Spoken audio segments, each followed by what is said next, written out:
সুনামগঞ্জে কালু ডাকাত। নাম কি? কালু ডাকাত। সর্বনাই মাহবেলে মুজাহিদিয়া, সর্বনাই মুহিবিনরা পাওয়ার ধৈর্যা তাকে নিয়ে গেছে সর্বনাইয়ের মাহবিলে। নেওয়ার পরে আমি লোকজনের সঙ্গে দেখা করতেছি। এখন কে জানি আমার কানে কানে বলে, হুজুর কালু ডাকাতকে নিয়ে আসছি। আমি বলি কিসের কালু ডাকাত? পিছনের দিকে ফিরিয়ে তাকাইয়ে দেখি সুবহানাল্লাহ, এইরকম চেহারার মানুষ আমার নজরে জীবনে আমি দেখিনি। কলে হুজুর তা কেমন? এইরকম মোটা মোষ, এই ঘুরাইয়া কানের উপরে ঘুরেই রাখছে। কথা বুঝলেন? এইরকম মোটা, এই কানের উপরে এই। আচ্ছা, এরপরে তাকাই দেখি এই পর্যন্ত চুল, দাড়ি কামানো, এই পর্যন্ত চুল। ওদিকে শরীরের ভিতরে একটা পোশাক পরছে, তাও কালো পরছে পোশাক, তাও কালো, লোকটাও কালো, চেহারা তো এই এত বড়, ওদিকে চোখ দুটি এরম বড় বড় লাল। আমি ওই তিরিশের মানুষ আর দেখিনি। তাকাইয়ে দেখেন যে আল্লাহ, কোন জায়গায় কুমড়িতে কি!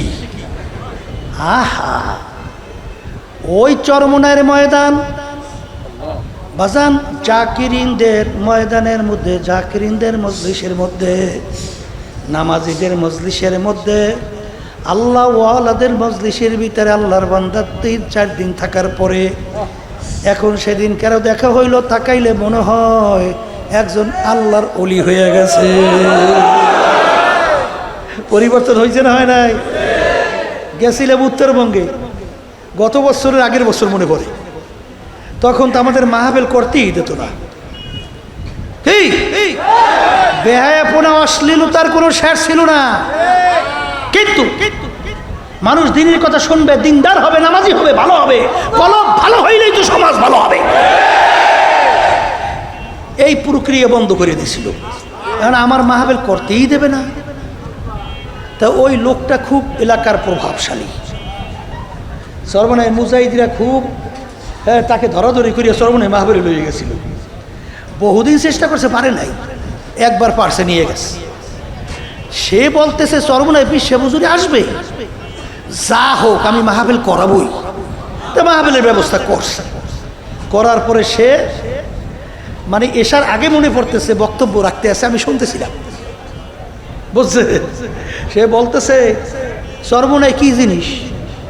সে বলতেছে আমার জীবনে আমি কোনোদিন পশ্চিম দিকে সেজদা দেই নাই, জীবনে আমার পশ্চিমে সেজদা দেই নাই।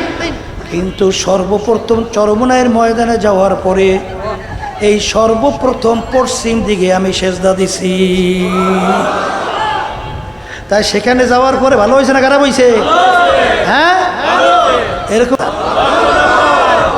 এই কি পরিবর্তন! আগে সেই ব্যক্তিই আছে, ওই কালু ডাকাত, কিন্তু আগের কালু ডাকাতই আছে। অর্থাৎ তার চেহারার পরিবর্তন হয় নাই, তার অঙ্গ প্রত্যঙ্গের কোনো পরিবর্তন হয় নাই। কোন একটা জায়গায় জানি পরিবর্তনের কারণে তার জীবনের মোড় ঘুইরা দিন রাত্রের মতো পরিবর্তন। কি জোরে বলেন, কথা ঠিক না বে ঠিক? তাই যারা বস্তুবাদী এরা বলে যা দেখি না দু নয়নে, বিশ্বাস করি না গুরুর বচনে। নাউজুবিল্লাহ। এই বস্তুবাদীরা কিন্তু আমাদের এই কথা নিয়ে টিটকারি মারে হাসে। তারা মন্তব্য করবে যে লক্ষ লক্ষ নেকি পাওয়া যাবে দুনিয়ার সমস্ত কাজকর্ম বাদ দিয়ে এই গরমের মধ্যে সব কিছু ফালাইয়া ঘামাইতে আছে, ঠিক না? এই নেকি দিয়ে 1 কেজি চাউলও পাওয়া যায় না। এই নেকি দিয়ে করব কি? এক শ্রেণী আছে না নাই? শোনেন, বাংলাদেশের টাকার কিন্তু একটা মূল্য বাংলাদেশে আছে না নাই? কিন্তু বাংলাদেশের টাকা লন্ডনে যেয়ে সচরাচর ওর মাধ্যমে কিছু কেনা যায়? ওর মূল্য তো আছে বাংলাদেশে। লন্ডনের পাউন্ড, ওইটার মূল্য লন্ডন। আমেরিকার ডলার মূল্য আমেরিকায়। কুয়েতের দিনার মূল্য কুয়েতে। সৌদির রিয়াল। এই মূল্য কোথায়? বাংলাদেশের টাকার মূল্য বাংলাদেশে, তাই নেকিরও কিন্তু একটা ভিন্ন বাজার আছে। সেই নেকির বাজারটা দুনিয়াতে চিরতরে চক্ষু বন্ধ, নেকির বাজার চালু।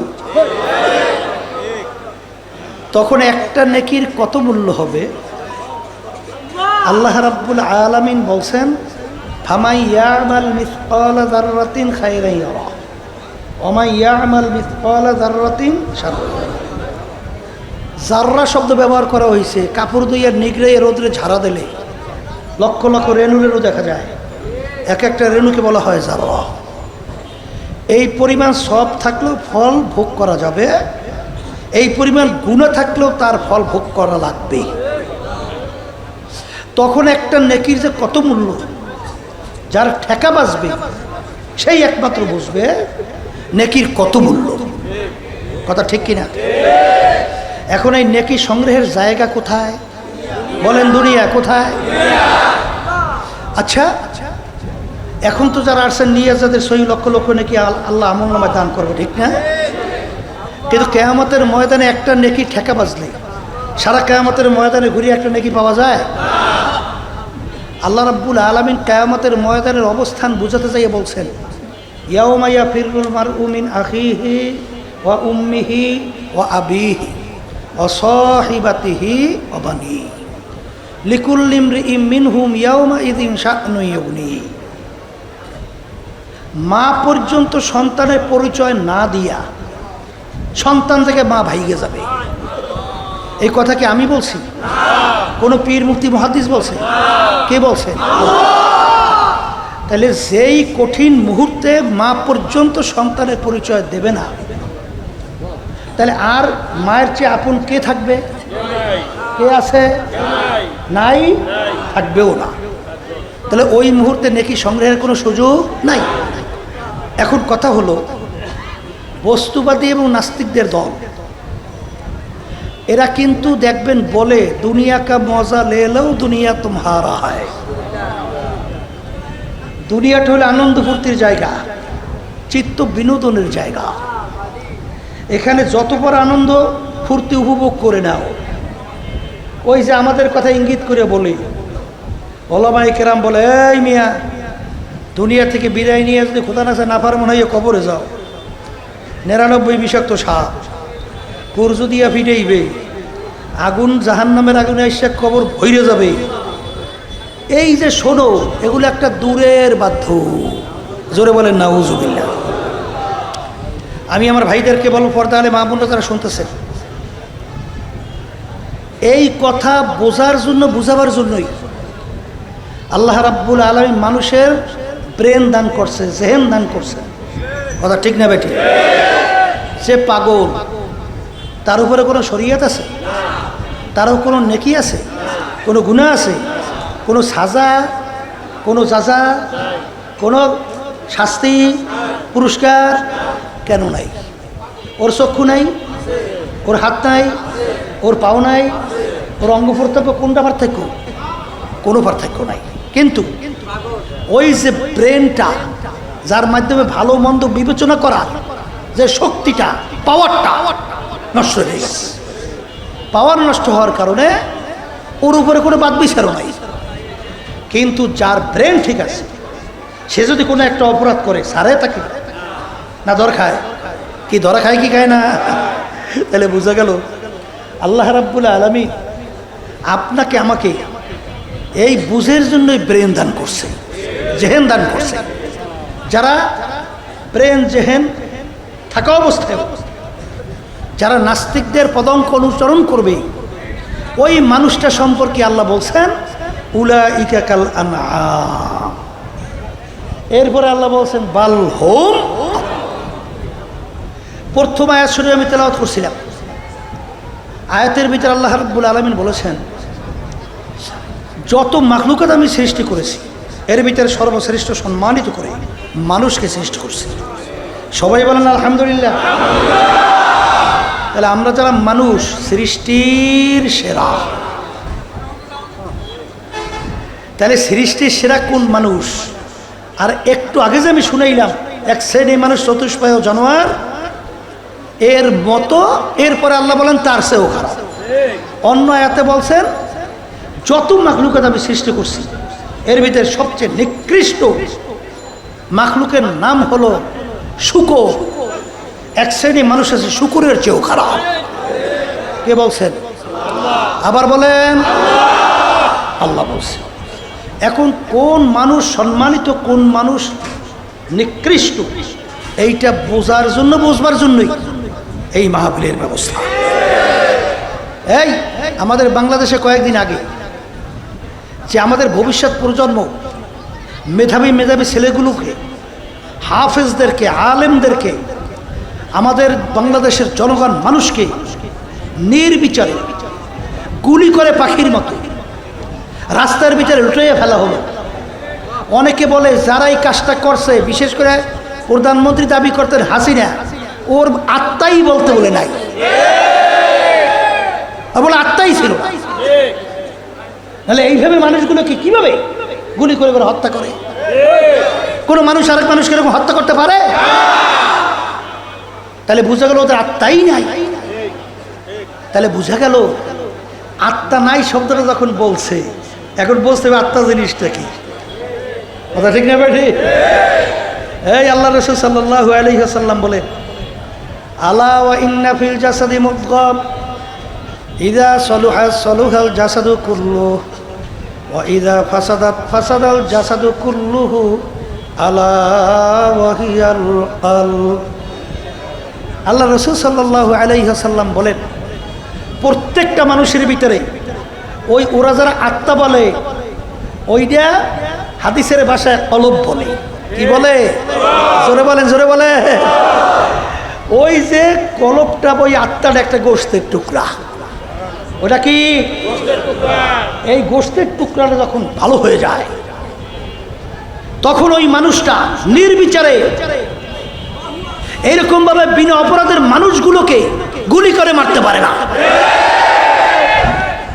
ওই আত্মা যদি ভালো থাকে, সেই মানুষগুলো কখনো এই বাংলাদেশে আমার রিক্সাওয়ালা বাজানরা রাস্তায় রিক্সা চালায়, তাদের মাথা থেকে ঘাম টপ টপ করে পড়তে থাকে। সেই রিক্সার উপরে একটা ভ্যাট ট্যাক্স আছে না নাই? সরকারি ফান্ডে জমা হয়। আর ওরা ক্ষমতার চেয়ারে বৈশা, যাদের আত্মা আছে তারা কোনোদিন এই টাকা পাচার করে বিদেশে বেগম পাড়া তৈরি করতে পারে না। তাহলে বোঝা গেল ওদের আত্মা নষ্ট হয়ে গেছে। কি নষ্ট হয়েছে? ওই যে গোশতের টুকরা কলব, কি হয়েছে? নষ্ট হয়ে গেছে। এই কলব কি জিনিস? আত্মা কি জিনিস?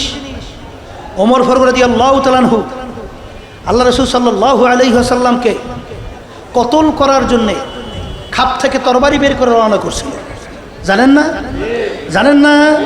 আচ্ছা, ওই ওমর ফারুক রাদিয়াল্লাহু তাআলা আনহু ওই কলব তার পরিবর্তন হইয়া ভালো হওয়ার কারণে ওই তরবারি নিয়েই রাজপথে প্রথম ইসলামের পক্ষে নারায়ে তাকবীর স্লোগান দিয়ে নেমে গেছিল। আচ্ছা বলেন তো, একটু আগে আল্লাহ রসুলকে কতল করার জন্য রওনা করছে, সেই ওমর যখন ইসলামের পক্ষে, আল্লাহ রসুলের পক্ষে, সাহাবায়ে কেরামদের পক্ষে, ইসলাম দ্বীনের পক্ষে নারায়ে তাকবীরের স্লোগান দিয়ে রাস্তায় নামছে। আচ্ছা, বাহ্যিক ওমর দেখতে তার কি পার্থক্য হয়েছে? চোখ আগে আসলে দুইটা, এখন কয়টা? আবার বলেন। আগে হাত আসলে কয়টা? আর এখন পা আসলে কয়টা? এখন। তাহলে কোন জায়গায় পরিবর্তন হয়েছে? বলেন বলেন বলেন। ওই আত্মা কলব পরিবর্তন হওয়ার কারণে এখন সে এক পর্যায়ে যখন জেরুজালেম রওনা করছে, আমির বাংলাদেশে 200 দেশের রাজা, কয়শো দেশে, তিনি উটের পিঠের ভিতরে বসা, গোলাম উটের রশি টানতেছে।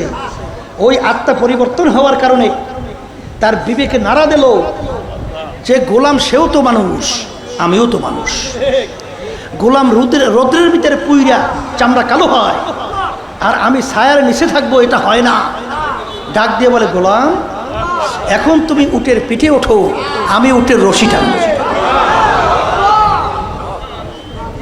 কি বুঝলেন? কি পরিবর্তন আসছে না আসে নাই? পালাক্রমে পরিবর্তন করে উটের রশি টানে। জেরুজালেম যখন পৌঁছল তখন উটের রশি টানার পালা পড়ল আমিরুল মুমিনিন ওমর ফারুক রাদিয়াল্লাহু তাআলা। লোকজন অভ্যর্থনার জন্য অপেক্ষায় আছে। আহলান সাহালান আমিরুল মুমিনিন মারহাবা মারহাবা, এইটা বলতে বলতে উটের কাছ থেকে আমিরকে নামাবার জন্য গেল। উটের পিঠ থেকে গোলাম ডাক দিয়ে বলতেছেন, আমি আমির না, আমির উটের রশি টানতেছে। কি পরিবর্তন হয়েছে আবার বলেন? এই কলব পরিবর্তনওয়ালা মানুষ যদি একটা সমাজ পরিচালনা করে, ওই সমাজটা একটা বেহেশতি পরিবেশ পরিণত হয়। দেশ পরিচালনা করলে ওই দেশটা একটা স্বর্ণের দেশে পরিণত হয়। কথা ঠিক কিনা? এই জন্য আমি আমার ভাইদেরকে বলবো, পর্দা আলে মা বোনরা যারা শুনতেছেন, ওই যে গোশতের টুকরো কলব, ওইটা ভালো না হওয়া পর্যন্ত দুনিয়াতেও ওর কল্যাণ নাই, আখেরাতেও কোনো কল্যাণ নাই। আজকে এই যারা জুলুম করছে, একটু আগে আমাদের সভাপতি সাহেব বক্তব্য রাখছিল, শোনেন নাই? এই কি বলতে আসছিল শুনছেন তো? কথা তো আর বাড়াবো না। বুঝতে হবে সমাজের ভিতরে এক শ্রেণী মানুষ, ওদের আচার আচরণ এত খারাপ, মানুষ মন্তব্য করে কুত্তার চেয়েও খারাপ। আবার আচার আচরণ এত ভালো, ওর ব্যাপারে মন্তব্য করে ফেরেশতার মতো চরিত্র। নাক কান অঙ্গ প্রত্যঙ্গে পার্থক্য নাই।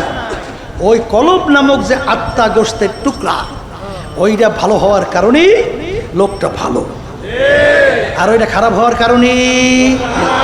আর ওই আত্মা পবিত্র ভালো না কইরা কেউ যদি খোদা না কাছে দুনিয়া থেকে বিদায় নিয়ে কবরে যান, যেই আশা এখানে আসছেন জাহান্নাম থেকে বাঁচবেন, বেহেশতে যাবেন, আল্লাহ বলতেছেন ইল্লা মান আতাল্লাহ বিকলবিন সালিম, ভালো পরিষ্কার পরিচ্ছন্ন কলব ছাড়া আমার পবিত্র জায়গা বেহেশতের মধ্যে হবে না। আমার মালিকের কাছে বড় বংশ ভালো বংশ এর কোনো মূল্যায়ন আছে? পীর মুফতি মুহাদ্দিস মূল্যায়ন আছে? বড় ধনী জমিদার এমপি মিনিস্টার অমুক টমুক সমুক, যদি তাই হইতো মেয়া ওমর, হেই বেলাল রাদিয়াল্লাহু তাআলার নাম শুনছেন না? এই বাপেও ছিল গোলাম, তিনিও গোলাম। বংশের দিক থেকে একেবারে নিচু, হাফস বংশ। চেহারার দিক থেকে একেবারে কালো। যারা হজে গেছেন বিদেশে গেছেন দেখছেন না, কালো মানুষ দেখেন নাই? চেহারা ডকপত আছে? কোনো ডকপত আছে? এই তাহলে চেহারাও কালো। শিক্ষার দিক থেকে বকালাম, নিজে দস্তখত জানতেন না। পয়সার দিক থেকে নিচ্ছ, আচ্ছা শিক্ষার দিক থেকে নাই, বংশের দিক থেকে নাই, সৌন্দর্যের দিক থেকে নাই, পয়সার দিক থেকে নাই, ওদিকে আবার জাবান ছিল তোফলা। কি গুণ আছে? কোনো গুণ আছে? কিন্তু তার সম্মান দুনিয়াতে কেমন, আখিরাতে কেমন? আল্লাহ রাসূল সাল্লাল্লাহু আলাইহি ওয়াসাল্লাম সবে মেরাজে গেছেন। আল্লাহর হাবিব শুনতেছেন বেহেশতের ভিতরে খরমের আওয়াজ। আল্লাহ রাসূল সাল্লাল্লাহু আলাইহি ওয়াসাল্লাম বলেন, ভাই জিবরাইল, বেহেশতের ভিতরে কিসের খরমের আওয়াজ?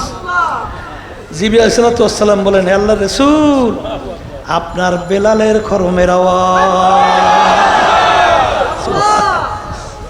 হ্যাঁ, এই বেলাল রাদিয়াল্লাহু তাআলা আনহু যখন ওমর ফারুক রাদিয়াল্লাহু তাআলা আনহু মজলিসের ভিতরে ঢুকতেন, অনেক সময় ওমর ফারুক রাদিয়াল্লাহু তাআলা আনহু তার সম্মান সূচক শব্দ ব্যবহার করতেন, সাইয়েদানা বেলাল, আমাদের সর্দার বেলাল আসছে, আমাদের সর্দার বেলাল আসছে।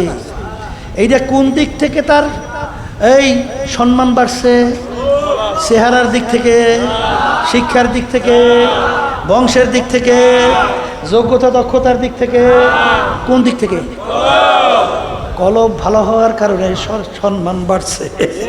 জোরে বলেন কথা ঠিক কিনা? এই জন্য আমার বাজানদেরকে বলবো, পর্দা আলে মা বোনরা যারা শুনতেছেন, বেহেশতে যাওয়ার জন্য কলব পরিষ্কার লাগবে। দুনিয়ার ভিতরে মানুষ সম্মান যদি করতে হয়, পাইতে চান, ওই কলব পরিষ্কার করা লাগবে, ঠিক না বেঠি? তাইলে দুনিয়াতেও তার সম্মান পাওয়ার জন্য কলব ভালো লাগবে, আখেরাতেও সম্মান পাওয়ার জন্য কলব ভালো করা লাগবে। এখন এই কলব ভালো করার জন্যে অনেকের আমাদের গুরুত্ব নাই। গুরুত্ব আছে? শরীরের রোগ হইলে তখন দেখবেন গুরুত্বের শেষ নাই, বিভিন্ন ডাক্তারের কাছে দৌড়ায়। এইবার বাংলাদেশের ডাক্তার যদি বলে এই রোগ বাংলাদেশে ভালো চিকিৎসা নাই, বিদেশে যাও।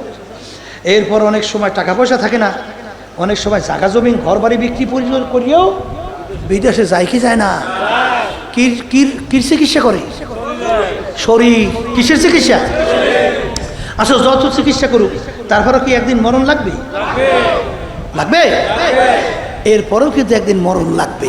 কিন্তু যারা ঈমান আনছেন, যারা মুসলমান দাবি করে, আমার বাজানদেরকে পর্দা আলে মা বোনদেরকে বলবো, আল্লাহ সাফ সাফ জানাইয়ে দিয়েছেন যে পরিষ্কার কলব ছাড়া, রোগাগ্রস্ত কলব আমার পবিত্র জায়গা বেহেশতের মধ্যে হবে না।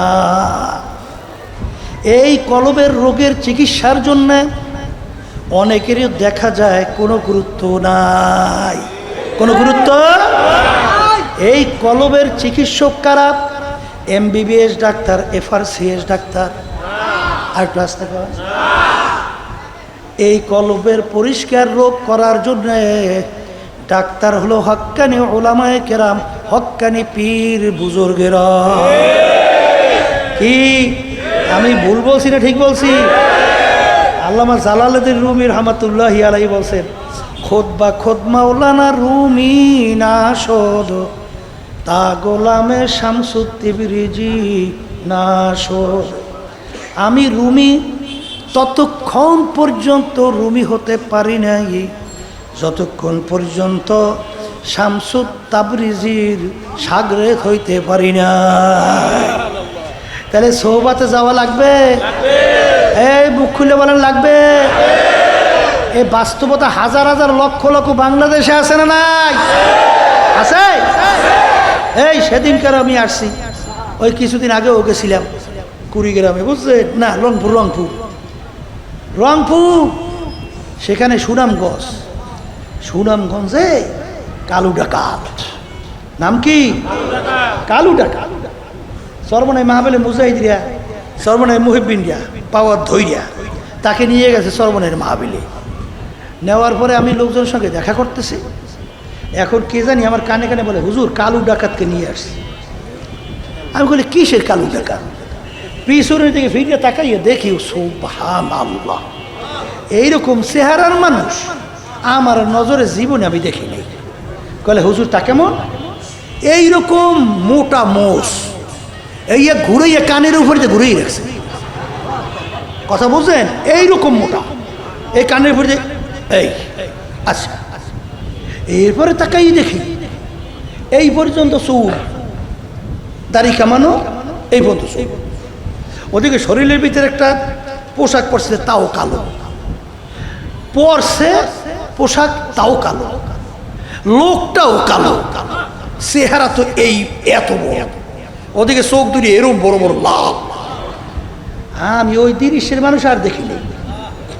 তাকাইয়ে দেখেন যে আল্লাহ, কোন জায়গায় দেখুন কি? আহা, ওই চরমনায়ের ময়দান বাজান, জাকিরিনদের ময়দানের মধ্যে, জাকিরিনদের মজলিসের মধ্যে, নামাজিদের মজলিসের মধ্যে, আল্লাহ ওয়ালাদের মজলিসের ভিতরে আল্লাহর বান্দা 3-4 দিন থাকার পরে এখন সেদিন কারো দেখা হইল, তাকাইলে মনে হয় একজন আল্লাহর ওলি হয়ে গেছে। পরিবর্তন হয়েছে না হয় নাই? গেছিলাম উত্তরবঙ্গে গত বছরের আগের বছর মনে পড়ে, তখন তো আমাদের মাহফিল করতেই দিত না। বেহায়াপনা অশ্লীলতার কোনো শেষ ছিল না। কিন্তু মানুষ দিনের কথা শুনবে, দিনদার হবে, নামাজি হবে, ভালো হবে। কলব ভালো হইলেই তো সমাজ ভালো হবে। এই প্রক্রিয়া বন্ধ করে দিয়েছিল। এখন আমার মাহফিল করতেই দেবে না। তা ওই লোকটা খুব এলাকার প্রভাবশালী, সর্বনায় মুজাহিদিরা খুব তাকে ধরাধরি করিয়া সর্বনায় মাহফিলে লইয়ে গেছিল। বহুদিন চেষ্টা করছে, পারে নাই, একবার পারছে, নিয়ে গেছে। সে বলতেছে চরমনায় বিশ্বে হুজুরি আসবে, যা হোক আমি মাহফিল করাবই। তো মাহফিলের ব্যবস্থা করছে। করার পরে সে মানে এসার আগে মনে পড়তেছে বক্তব্য রাখতে আছে, আমি শুনতেছিলাম, বুঝছে? সে বলতেছে চরমনায় কি জিনিস? সে বলতেছে আমার জীবনে আমি কোনোদিন পশ্চিম দিকে সেজদা দেই নাই, জীবনে আমার পশ্চিমে সেজদা দেই নাই, কিন্তু সর্বপ্রথম চরমনায়ের ময়দানে যাওয়ার পরে এই সর্বপ্রথম পশ্চিম দিকে আমি সেজদা দিছি। তাই সেখানে যাওয়ার পরে ভালো হয়েছে না খারাপ হয়েছে? হ্যাঁ, এরকম। এই কি পরিবর্তন? আগে সেই ব্যক্তিই আছে, ওই কালু ডাকাত কিন্তু আগের কালু ডাকাতই আছে, অর্থাৎ তার চেহারার পরিবর্তন হয় নাই, তার অঙ্গ প্রত্যঙ্গের কোনো পরিবর্তন হয় নাই। কোন একটা জায়গায় জানি পরিবর্তনের কারণে তার জীবনের মোড় ঘুইরা দিন রাত্রের মতো পরিবর্তন। কি জোরে বলেন কথা, ঠিক না বে ঠিক? তাহলে এখন হক্কানি ওলামায়ে কেরামদের কাছে যাওয়ার পরে তখন তোমার এই কলবের চিকিৎসা করবে। কি চিকিৎসা? আবার জোরে কর। আর কলবের চিকিৎসার গুরুত্ব আগে পরে যারা দিছিল তার ইতিহাস পড়লে দেখবেন, ইব্রাহিম বিন আদহাম রহমাতুল্লাহি আলাইহি বলকের বাদশা ছিলেন। এক মুসাফির তার বাড়ির দরজায় যেয়ে বলতেছে আমি বাদশার সঙ্গে দেখা করব। তাই যে কোনো রাস্তার মুসাফির বাদশার সঙ্গে দেখা করা যায়? এই রাস্তার এই গেটের যে পাহারাদার, সে বলতেছে এই মিয়া তুমি কে? এই মনসালি বাদশার সঙ্গে দেখা করবে? কোথার থেকে আইছো তুমি? কোনো নিয়ম টিয়ম বুঝি টুঝি না, আমাদের বাদশার সঙ্গে দেখা করো। এক পর্যায়ে ফাড়াফাড়ি, বাদশা ব্যাপার কি, গেটে ঝামেলা কিসের রে? তখন পাহারাদার বলে যে হজরত কোথার থেকে একটা পাগলা আইছে, ও কোনো নিয়ম টিয়ম মানে টেনে না, ও আপনার সঙ্গে দেখা করবি, দে সাইরে দে দেখে দেখে যাইয়ে সালাম দেশে। বাদশাহ সালাম দিয়ে বলে আপনার এই মুসাফির খানায় আমি একটু থাকতে চাই। বাদশার রক্ত পায়ের মাথায়, পায়ের রক্ত কই? মাথায়, মেজাজ খারাপ। এই পাগল, এই কোথা থেকে আসছে? এইটা আমার রাজ সিংহাসন স্থায়ী বাড়ি, তুই এইটাকে মুসাফির খানা বানাইছ? তুই তো আমার ইজ্জত নষ্ট করছো। হ্যাঁ করছো কি? তুই ইজ্জতই থাকবে না আমার। এখন মুসাফির ডাক দিয়ে বলে বাদশাহ ভুল হইলে মাপ চাই, মুসাফির খানা কাকে বলে, স্থায়ী বাড়ি কাকে বলে? বাদশাহ বলে মুসাফির বাড়ির দরজায় ঘর দেখছো দেখছি, ওইটা হলো মুসাফির খানা। বাদশাহ ওইটার পরিচয় কি? কলে রাস্তায় পথিক চলতেছে, রাত্রি হয়ে গেল, অস্থায়ীভাবে রাত্রি যাপন করলো, পরদিন উঠে তার গন্তব্যের দিকে চলে যায়, এইভাবে অস্থায়ীভাবে আসে যায়, তাকে বলে মুসাফির খানা। অস্থায়ীভাবে আসে যায় তাকে কি বলে? বাসায় স্থায়ী বাড়ি কাকে বলে? বলে যেখানে সব সময়ের জন্য মানুষ থাকে। বাসা পরিচয় পাইছি, মুসাফির খানা স্থায়ী বাড়ি পরিচয় পাইছি। তাহলে বাদশা একটা প্রশ্ন করি, তাহলে দুনিয়া সৃষ্টির পর থেকেই মনে আপনি এই বাড়িতেই আছেন, যেখানে সবসময় মানুষ বসবাস করে, তাহলে তো আপনি দুনিয়া সৃষ্টির পর থেকেই আছে। বাদশা ডাক দিয়ে বলে ওরা বোকা মুসাফির, না না, আমার আগে ছিল আমার আব্বা। বাদশা আপনার আব্বা কোথায় গেল? সে তো দুনিয়া থেকে বিদায় নিয়ে কবরে। মুসাফির বলে বাদশা আপনার আব্বা কি আসবে না? এ পাগল মুসাফির, একবার যদি মানুষ দুনিয়ার থেকে বিদায় নিয়ে কবরে যায় আর কোনো দিন আসে না। বাদশা আপনার আব্বার আগে কে? দাদা, সে কোথায়? সেও কবরে। বলে সেও কি আসবে না? না, সেও কোনোদিন আসবে না। বাজান, তাহলে আপনি মনে হয় চিরজীবন থাকবেন? তখন বাদশা বলে মুসাফির কুল্লু নাফসিন যায়িকাতুল মাউত, মানুষ মরণশীল, আমি একদিন দুনিয়া থেকে বিদায় হব। বাজান, এই 5-6 তারিখ এর আগে কয়েকদিনে এই ছোট ছোট উঠতি বয়সের বাচ্চারা জানতো না আর দুনিয়ার এই চেহারার আলো আর দেখতে পারবে না। মা কান্দে আজ কয়েকদিন পর্যন্ত বাচ্চা আমাকে মা বইলা ডাকে না। এইভাবে তার জীবনটা এরকম বিলীন হবে কেউ জানে না। বাজান রে ও মুসাফির, মানুষ মরণশীল, আমি একদিন বিদায় হব। বাদশা তাইলে আপনি কি আবার ফেরত আসবেন? ওরে পাগল মুসাফির, না না, একবার যদি মানুষ দুনিয়া থেকে বিদায় নিয়ে কবরে যায় আর কোনো দিন ফেরত আসে না। মুসাফির হামে হাসাব হ্যায় কবর আখের ঠিকানা, কোই আগে রওয়ানা হ্যায় কোই পিছে রওয়ানা। বলার সঙ্গে সঙ্গে বাদশার চিন্তার পরিবর্তন ঘটে গেল। আমি কোন দুনিয়ার পিছনে পড়লাম, কোন বাদশাহীর পিছনে পড়লাম, কোন সম্পদের পিছনে পড়লাম, কোন সম্পদের পিছনে পড়লাম। আর এ তো দেখতে না দেখতে শেষ হলো, আর আখিরাতের জিন্দেগি শুরু হবে, আর কোনো দিন শেষ না। এই চিন্তা ভাবনা কইরা কলব পরিষ্কার করার জন্যে বাদশাহ নাইমা গেল ডাক্তারের তালাশে। বাজান হক্কানি আলেম, হক্কানি পীরের কাছে গেল। হুজুর আপনার কাছে আসি, তাওবা খালেস করছি। হুজুর আপনি আপনার আত্মার চিকিৎসা করেন। হুজুর আমি যেন আল্লাহর খাস বান্দা হইয়া ইমানকে মজবুত কইরা আল্লাহর হুকুম নবীর তরিকা অনুযায়ী চইলা দুনিয়ার থেকে বিদায় নিয়ে যেন কবরে যাইতে পারি। হুজুর তাকে এমন কষ্টের দায়িত্ব দিল। বাদশাহ তাকে দায়িত্ব দিল লাকড়ি বোঝা টানার জন্যে। বাজান রাস্তার ভিতরে লাকড়ি টানে, গাম টপ টপ টপ টপ কইরা পড়ে। কারণ তিনি চিন্তা করছেন আজকে এক শ্রেণী আমার বাজানরা মেম্বারি পাওয়ার জন্যে, চেয়ারম্যানি পাওয়ার জন্যে, এমপি পাওয়ার জন্যে, বড় বড় অফিসারের পদ পাওয়ার জন্যে, বাজান সম্পদ সম্মান পাওয়ার জন্যে অনেক সময় রাত্র দিন পর্যন্ত ঘুম হয় না, পাগলের মতো দৌড়াদৌড়ি করে। ঠিক আমার বাজানদেরকে বলবো আখিরাতের মধ্যে সম্মান পাওয়ার জন্যে বেহেশত, যেই বেহেশতে একবার ঢুকলে আর কোনোদিন বের করা যাবে না, সেই বেহেশতে ঢোকার ব্যাপারে গুরুত্ব অনেকাংশে অনেকের আমাদের না, কিন্তু তাদের তো ছিল। তারা বলতেছে হযরত যত কষ্ট দেবেন আল্লাহর খাস বান্দা না হইয়া কবরে যাইয়া সইতে চাই না।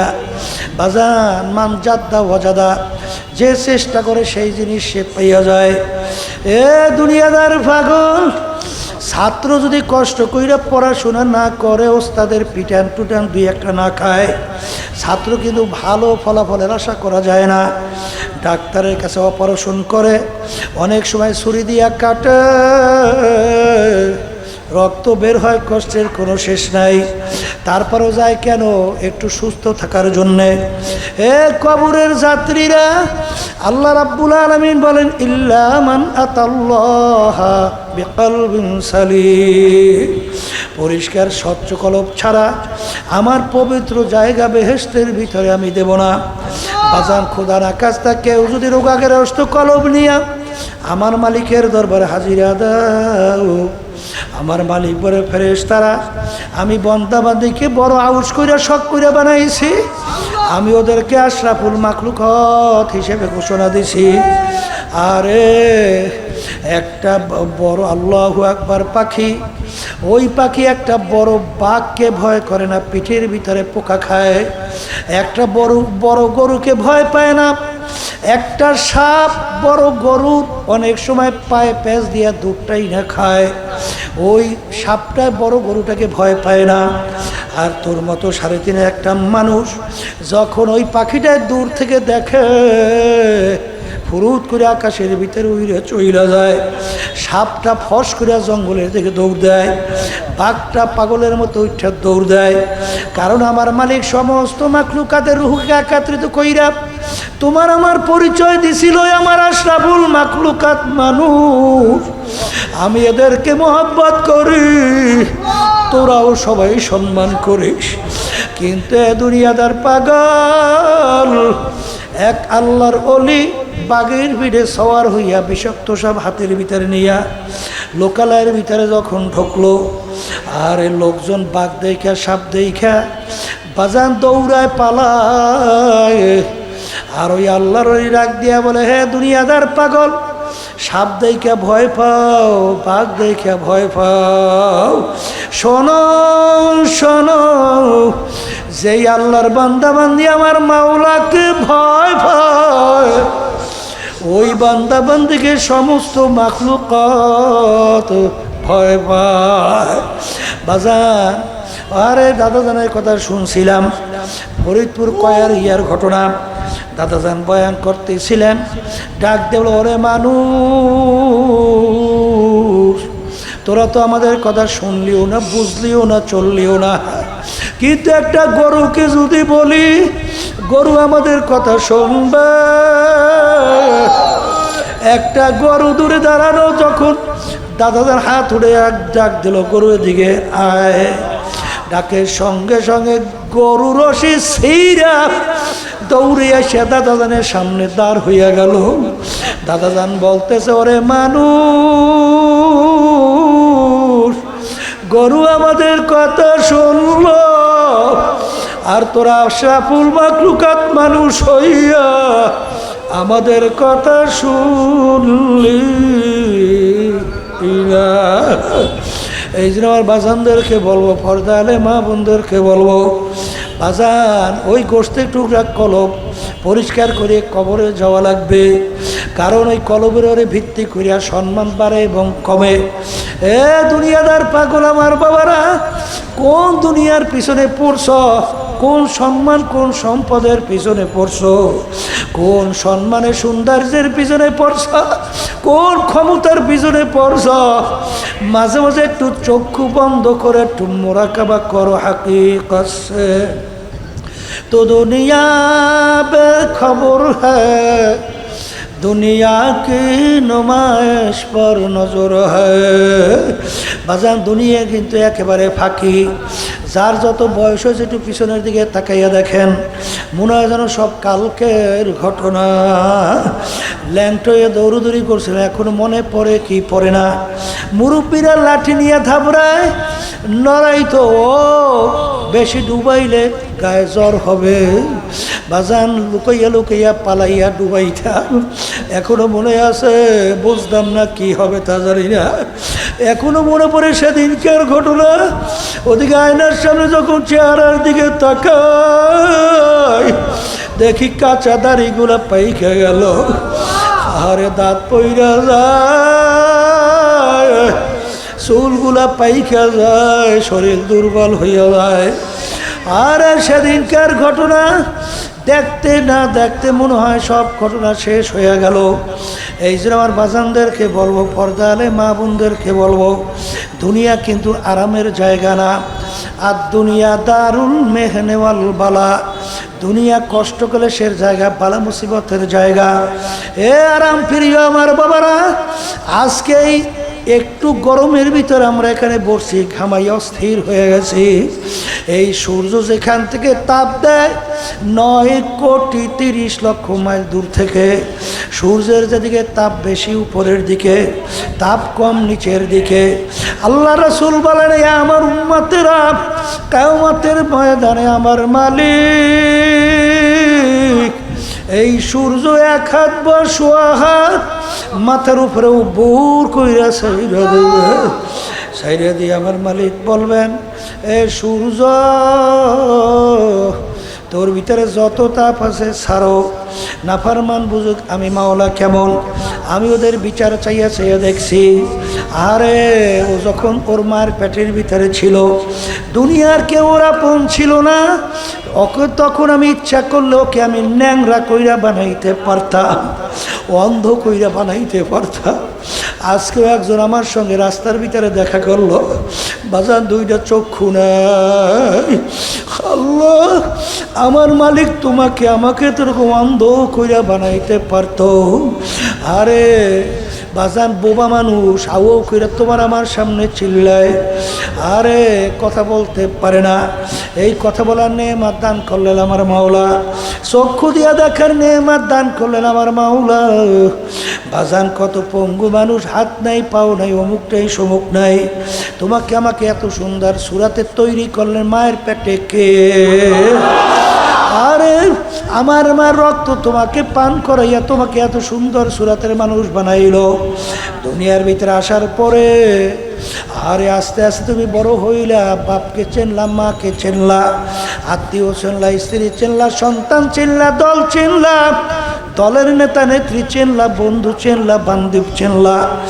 এখন তোমার মা যখন তোমাকে ডাক দেয়, আরে তখন তুমি যখন মা কইয়া ডাক দাও, মায়ের কলিজার ঠান্ডা হইয়া যায়। আব্বাকে আব্বা কইয়া ডাকো, আব্বার কলিজাও ঠান্ডা। বন্ধুকে বন্ধু কইয়া ডাকো, বন্ধুর কলিজাও ঠান্ডা। আরে দলের নেতা নেত্রীকে নেতা নেত্রী কইয়া ডাকো, ঠান্ডা। আমার মালিক বলেন এই নেমো খারাপ, যেই জবান দিয়া তোর বাপকে ডাকলি, মাকে ডাকলি, বন্ধুকে ডাকলি, নেতা নেত্রীকে ডাকলি, ওই জবান দিয়া যদি একবার তুই আমাকে আল্লাহ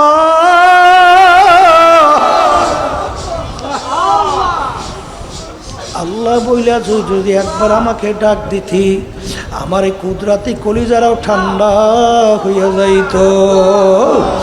আমি তোর বিচার চাইয়া চাইয়া দেখছি,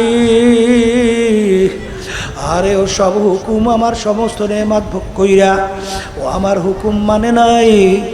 এ সূর্য তোর ভিতরে যত তাপ আছে ছাড়ো, নাফরমান বুঝুক আমি মাওলা কেমন। কিয়ামতের ময়দানে ঘর নাই, বাড়ি নাই, পানিও নাই, গাছও নাই, জমিনটা হবে তামার জমিন। ওই সূর্যে তবে তামার জমিন পুইরা লাল চামড়ার মতো লাল। আগুন নাও কোনো জায়গা নাই, বন্ধু নাই, বান্ধব নাই, বাপ নাই, মা নাই, স্ত্রী নাই, দল দলের নেতা নাই। আরে ওই সূর্যে তবে নাফরমানদের তালুটা টাস টাস করিয়া ফাইটা ভাতের মতো মগজ টকবক করে উতলাইয়া বাইয়া বাইয়া পড়তে থাকবে। আমার মালিক বলে লা ইয়ামুতু ফিহা ওয়ালা ইয়াহইয়া, মানুষ বাঁচবেও না মরবেও না। ওই মুহূর্তে তালাশ করে আর কিছুই ছায়ার পাওয়া যাবে না। এই জন্য আমার বাজানদেরকে বলবো, পর্দা আলে মা বোনদেরকে বলবো, বাজান রে কার কখন কোন সময় ডাক আসে তোমারও জানা নাই, আমারও জানা নাই। আমার মালিক যখন মাহফিলে নিয়ে আসছেন, আমার মালিক বড় দয়ার মাওলা, বড় মায়ার মাওলা। বাজান আমার দুনিয়ার বন্ধু বান্ধব এসে অন্যায় করলে লাথি মেরে অনেক সময় বন্ধুত্ব ছাইরা চইলা যায়, কিন্তু আমার মালিকের সমস্ত নেয়ামত ভোগ কইরা তুমি আর আমি নাফরমানির পর নাফরমানি করলাম। আমার মালিক তার জমিন থেকেও ভাগাইয়া দেয় নাই, তার নেয়ামত থেকে বঞ্চিত করে নাই। বাজান বরঞ্চ আমার মালিক ডাক দিয়া বলে, হে বন্দাবান্দি আয় আমার কাছে তওবা কইরা দিলটাকে ভাইয়া, তুই যখন মাপ চাবি আমি তোকে শুধু মাপ করব, তো শুধু তাই না তোর গুনাহকে আমি নেকের দ্বারা পরিবর্তন কইরা দেব।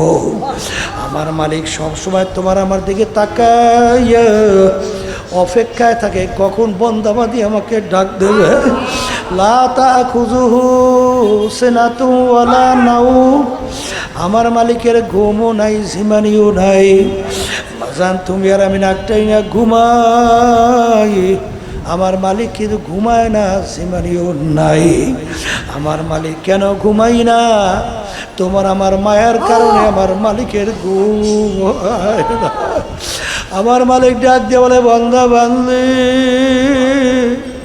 তুই রাত্র গভীর রাত্রে বিপদে পড়ে আমাকে ডাক দিবি, আল্লাহ আল্লাহ। ওই সময় যদি আমি ঘুমাইয়া থাকি তখন তো ডাকের কে সাড়া দিবে? এই জন্য তোদের মায়ায় আমাকে ঘুমাইতে দেয় না। এ দুনিয়াদার পাগল আমার বাবারা, দুনিয়াতে যদি সম্মান চাও, আখিরাতে যদি মুক্তি চাও, সম্মান চাও, কলব পরিষ্কার করো, আল্লাহর হুকুম নবীর তরিকা অনুযায়ী নিজের জীবনকে চালাও। হক্কানি ওলামায়ে কেরাম পীর বুজুর্গদের সাথী হও, সঙ্গী হও, পরামর্শ নাও। তারপর দুনিয়া থেকে বিদায় নিয়ে কবরে যাও। কারণ দুনিয়ার কাজে 5 বারও যদি ঠগ, আবার ওই কাজের ভিতরে চেষ্টা করলে জিতবার আশা করা যায়।